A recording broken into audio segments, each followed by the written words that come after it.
Hello everyone, welcome Edugram Audiobook Maharashtra State Board Series. Keep your book open for figures and images reference. Class 6th, Geography. Chapter name, The Earth and the Gratitude. Observe figure 1.1 and answer the following questions. Which places are shown on the map? In which city is the Taj Mahal located? In which continent is the Taj Mahal located? In which direction is the Taj Mahal located for Graham in St. Petersburg, for Katya in Kimberley, for Michiko in Tokyo, and Meenakshi in Port Blair? Shahid in Agra is specifying the directions in which the others live. How will he express them? In what direction will Natale in Rome and Enrique in Lima say the other child lives? Will their answers be the same? Graham, Katya, Michiko, Natale, Meenakshi, Shahid, and Enrique have answered the above questions differently using directions and subdirections. The Taj Mahal is located at one and the same place, and that is Agra. However, when each one of the children told the direction from their respective places, their answers were different. This means that the use of directions alone does not help us to accurately describe the location of a place. That is why it became necessary to find a new system to state the precise location of any place on Earth. Let us see what it is. Figure 1.2 shows the lengths of the east-west and north-south diameters of the Earth. This will give you some idea about the size of the Earth. Oceanic waters, the uneven nature of the land, forests, innumerable islands of different sizes, and buildings make it impossible to actually draw such lines on the Earth. In order to overcome this difficulty, geographers developed a miniature model of the Earth in the form of a globe. This can be used to determine locations on the Earth. One can actually draw horizontal and vertical lines on a globe though not on the Earth. Thus, they are imaginary lines on the Earth. Angular distance. The location of any place on the Earth is determined with reference to the center of the Earth. In order to do it, we consider a straight line joining the point on the surface and the center of the Earth. At the center, it makes an angle with the plane of the equator. The measure of this angle is used in determining the locations. For example, in figure 1.3, the measure of angle XMV is 30 degrees. That is, its angular distance from the equator is 30 degrees. Look at the figure and tell the angular distance of Y from the equator. Figure 1.3 shows another plane. It passes through X. It is parallel to the plane of the equator. Observe 1.3 and see how it meets the surface of the Earth. Note that it forms a circle on the surface. Any point on this circle and the equatorial plane form an angle of 30 degrees at the center of the Earth. Do it yourself. Use figure 1.4 for the following. In the upper portion of the circle, at the center X, draw angles of 20 degrees, V1 x K1 and V2 x K2, K1 and K2 being the points on the circle. Draw an ellipse joining K1 and K2. In the lower half of the circle, mark angles of 60 degrees and name the points on the circle as P1 and P2. Draw an ellipse joining P1 and P2. Can you tell? Are the distances between K1, K2 and P1, P2 the same? Compare the distances xk1 and xp2. Are these distances the same or are they different? Now compare the ellipses you have drawn. Which is the larger ellipse? Why? Parallels of latitude. You must have realized that the ellipse drawn by joining the 20 degrees points is larger than the ellipse that joins the 60 degrees points. However, the distances xk1 and xp2 are the same. This is because we are dealing with a sphere. Note that though these lines appear to be ellipses in the diagram, on the globe they are circles. The circles thus created at some angular distance from the center of the Earth are parallel to one another. Hence, they are called parallels of these latitudes. The values of parallels are angular measures expressed in degrees. The degrees of the parallels are measured from the equator as shown in figure 1.5. That is why the equator is considered as 0 degrees parallel. It is the largest parallel and also a great circle. The angular distance of other parallels towards north and south goes on increasing away from the equator. Use your brain power. Explain the meaning of the term equator. The equator bisects the Earth into the north and south parts. The one to the north is called the northern hemisphere, while the one to the south is called the southern hemisphere. Towards the north and south of the equator, parallels of latitude progressively become smaller and smaller. On the globe, and also on the Earth, at the north and south ends of the Earth's axis, they appear as points. These are called the North Pole and the South Pole respectively. While mentioning the value of a parallel, it is necessary to mention whether it is in the northern or southern hemisphere. The parallels from the northern hemisphere are referred to as 5 degree N, 15 degree N, 30 degree N, 50 degree N, whereas the parallels from the southern hemisphere are referred to as 5 degree S, 15 degree S, 30 degree S, 50 degree S. A line joining all the places located to the north of the equator at an angular distance of 30 degrees is 30 degrees north parallel. Hence, all the places on this parallel will be at the same latitude, which is 30 degree N. New Orleans in North America, Cairo in Africa or Basra and Lhasa in Asia are all located on 30 degree N parallel. The same concept holds good for all other parallels. See figure 1.6. One can draw 181 parallels on the Earth at the interval of 1 degree. At 0 degrees, that is, the equator. 90 parallels in the northern hemisphere 1 degree N to 90 degree N. 90 parallels in the southern hemisphere 1 degree S to 90 degree S. Do it yourself. Take an orange and peel off its skin.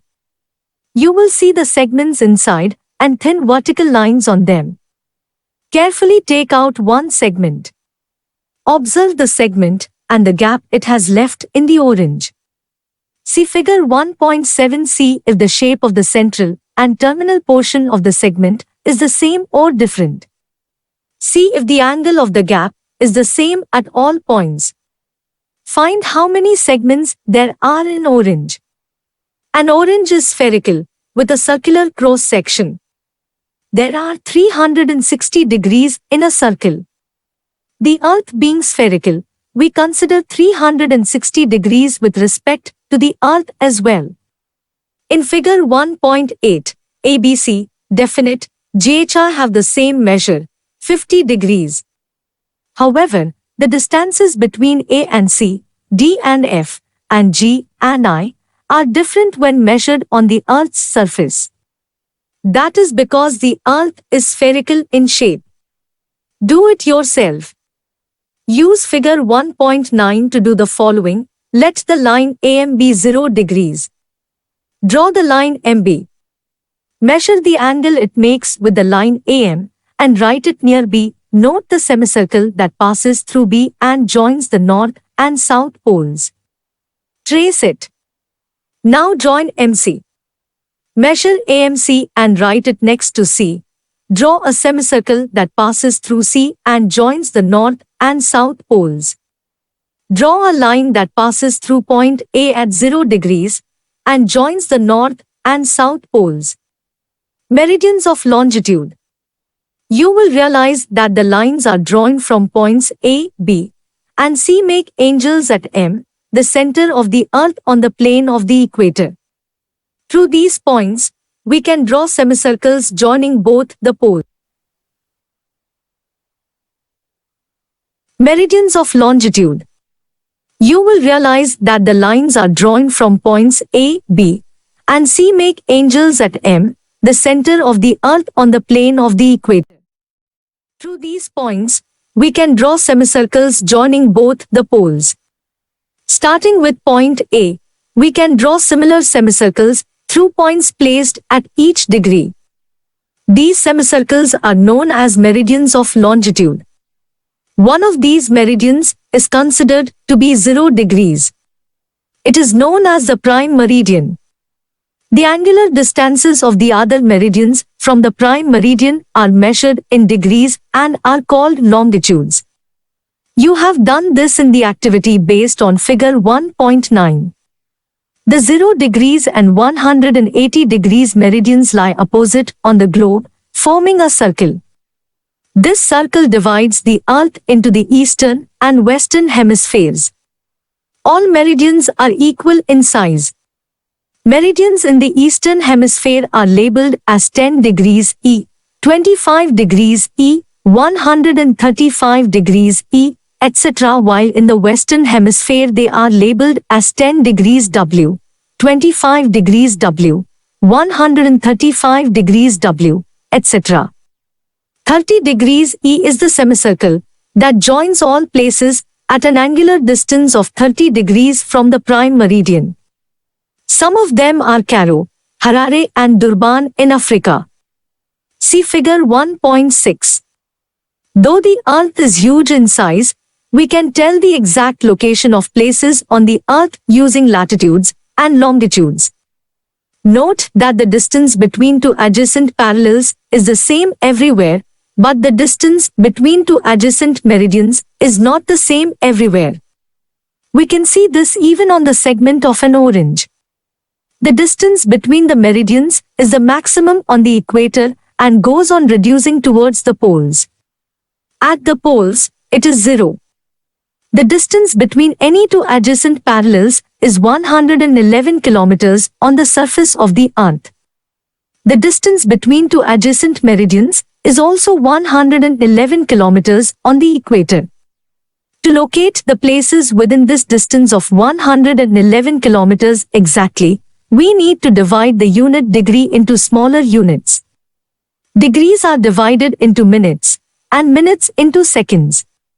Conventionally, latitudes and longitudes are expressed into degrees, minutes, and seconds. Each degree is divided into 60 minutes, and a minute into 60 seconds.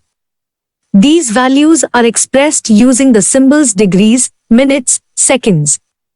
In all, we can draw 360 meridians, each at a distance of 1 degree. 0 degrees prime meridian, 180 degrees meridian, 1 degree east to 179 degree east meridians. Thus, we have 179 meridians in the eastern hemisphere. 1 degree west to 179 degrees west meridians. Thus 179 meridians in the western hemisphere. Think a little. A game of reading the meridians on the world map is going on. Shaheen and Sanket are asking each other to locate places on specific meridians and are making notes of the same. Shaheen asks Sanket to locate Rangel Island on 180 degrees meridian. Sanket could locate the island in the map, but both are confused while making a note of it. They are puzzled whether to write 180 degree E or 180 degree W. What would be the precise answer? Please help them. Can we use a similar logic with reference to 0 degrees meridian as well? Do you know? The distance between any two consecutive meridians is different on different parallels. It is maximum on the equator and it is 0 on both the poles. Equator, 111 kilometers. Tropic of Cancer Capricorn, 102 kilometers. Polar circles, Arctic and Antarctic, 44 kilometers. Poles, north-south, 0 kilometers. The graticule. The parallels and meridians on the globe form a net that is called a graticule. This facilitates determining the location of a place. See figure 1.10. Thus we use latitude and longitude for determining the locations on the earth. This method is being used even in today's modern age quite effectively. Geographical Information System, GIS, Global Positioning System, GPS, as also Google Maps, Wikimapia, and Bhuvan of ISRO on the internet also make use of latitudes and longitudes. This technology is also available on mobile phones and motor cars. Do you know? Indian Regional Positioning System. India has achieved self-reliance in global positioning technology. With the help of IRNS, Indian Regional Navigation Satellite System, locating any place in the Indian subcontinent is going to be easy. For this, India is launching its own series of 7 satellites. It will then be possible to locate any place in the region of South Asia and the Indian Ocean precisely. Use your brain power. How many parallels and meridians can be drawn on a globe at an interval of 10 degrees? Chapter End. Find the answer book in the description of the video. Take a 15-minute break before starting the next chapter. Edugram helps you to understand chapters in audiovisual ways that are also for free. Get the audiobook, explanation videos, question-answer book, exam preparation materials for free. Like, share and subscribe Edugram. Stay tuned for the next chapter.